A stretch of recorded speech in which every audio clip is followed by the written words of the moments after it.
critical area for the future of Europe. European Investment Bank President Nadia Calviño has called on the EU to stay united. Her comments on Euronews morning show Europe Today come after a week of political hammering from the US administration. Washington suggested the bloc is in decline and must reverse course to avoid what it called a civilizational erasure. What I feel these days is that I'm more proud than ever to be European. I think our values are our compass, and they must be also underpinning the new world order which is in the making. And our unity is our strength. That's very clear when so many people are interested in dividing us and weakening the European Union.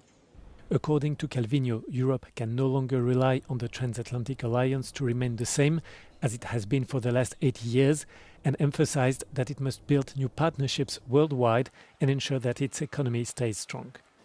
She added that in order to unleash its full economic potential, the EU should speed up the simplification of its rules while also further integrating European markets.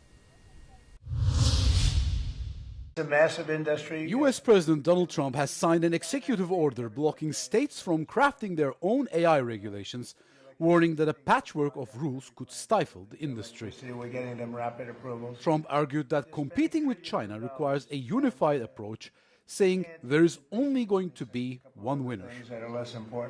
The order directs the Attorney General to challenge state laws that threatens to withhold federal funding from states with conflicting AI rules. Important economic question. Meanwhile, billionaire David Sachs, Trump's AI policy lead, claimed the administration would target only onerous regulations, though critics argue that this removes vital oversight. Over 1,000 bills going through state legislatures. States like California and Colorado have already passed laws addressing AI bias and transparency, which this federal move could now override. What's that all about? Okay.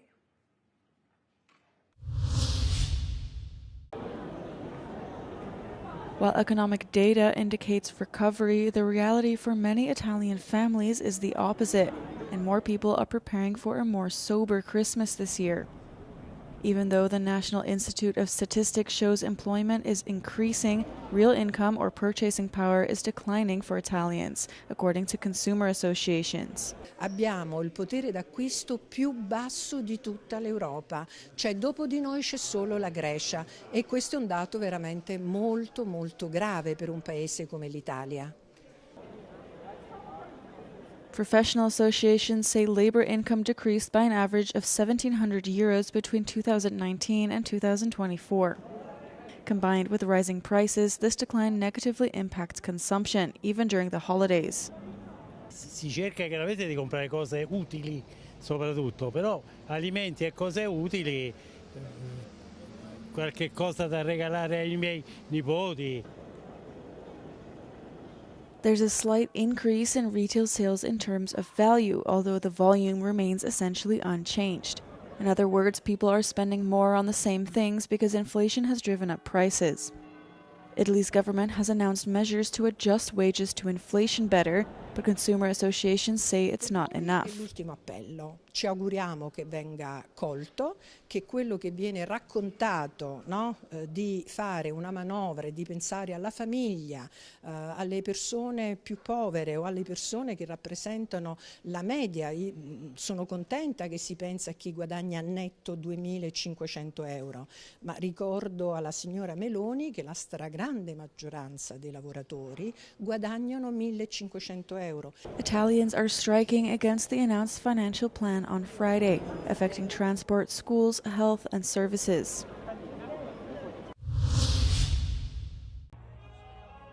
Disney is investing $1 billion in OpenAI and will bring its iconic characters to the AI company's Sora video generation tool. No. The 3-year deal makes Disney the first major content licensing partner for Sora, with fans soon being able to generate videos based on more than 200 Disney, Marvel, Pixar, and Star Wars characters. As part of the deal, some user-generated Sora videos will be made available on the Disney Plus streaming service. AI video generators like Sora have wowed with their ability to quickly create realistic clips based on text prompts. At the same time, a flood of such videos on social media has also raised worries about so-called AI slop crowding out human-created work. alongside concerns about misinformation, deepfakes, and copyright. Disney and OpenAI said they are committed to responsible use of AI that protects the safety of users and the rights of creators.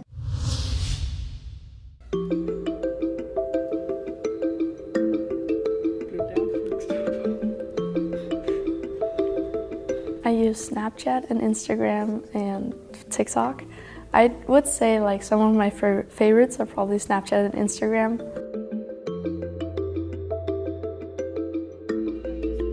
Just a few months ago, a guy was shot in the US and the video was on social media everywhere, and I just went to school and then I saw it.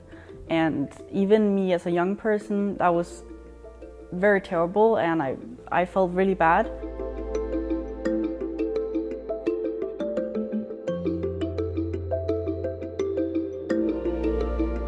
In far too many years, we have given the social media platforms free play in the playing rooms of our children. There's been no limits. When we go into the city at night, there is bouncers who are checking the age of young people to make sure that no one underage get into a party that they're not supposed to be in. In the digital world, we don't have any bouncers, and we definitely need that.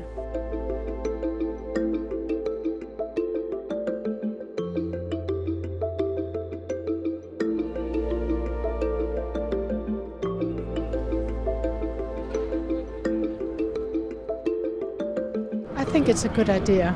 I think that we didn't really realize what we were doing when we gave our children the telephone and social media from when they were 8, 10 years old, and I don't quite think that the young people know what's normal, what's not normal. I myself have some friends that I only know from online, and if I wasn't 15 yet, I wouldn't be able to talk with those friends, I wouldn't be able to meet those friends. And also, you just find things you like or things you want to do or things you really like love online. And if you can't do that, I would be so sad. So I definitely see the bad side of social media, but I think it's not the youth kind of responsibility to make sure there's no bad stuff on the internet. It's the people who created the government. They need to regulate what we young people see.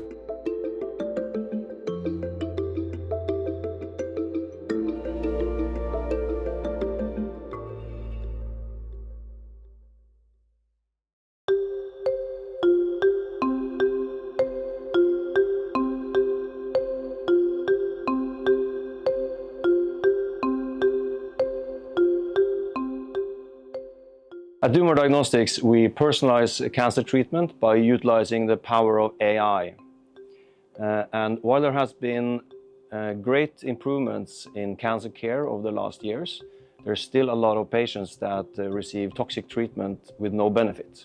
What we aim to do is to identify the patients that truly benefit from the treatment and the patients that have a low risk and can safely forgo this toxic treatment.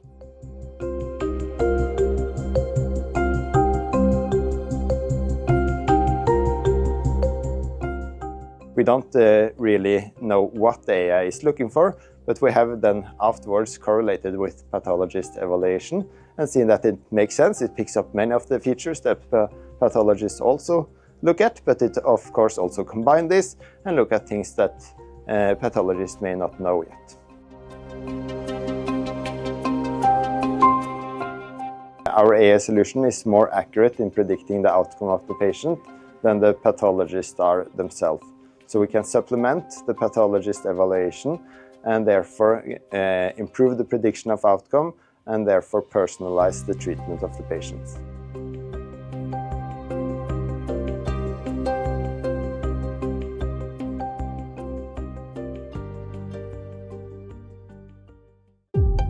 You're the only one on stage with the Monsignor at the time of his killing. You're the only one at that church who hated his guts. The spirit really moved him today, huh? So tell me, what the hell happened? Everyone thinks I did it. I didn't do it. This goes way beyond normal police work. This is something even I have not experienced. I think you're phenomenal in this. Did you know he would be phenomenal all the way along? I hoped. I prayed. I prayed to God. No, I mean, because Daniel had actually brought Josh to my attention, and then Lucas showed me Challengers, and I was like, oh my God. But then I saw La Chimera, and then I delved into more of his work, and just I knew he was a really special actor, and so I had a suspicion. had a suspicion. Yeah. A perfectly impossible crime.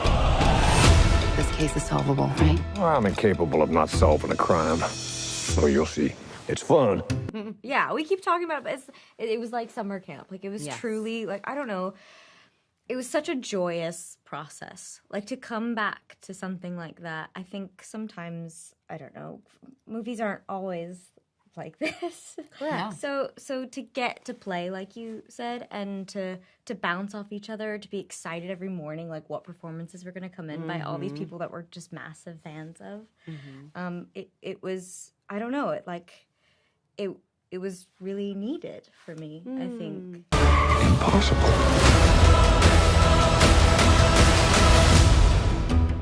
Makes me sick. These kids painting rocket ships all over his sacred resting place.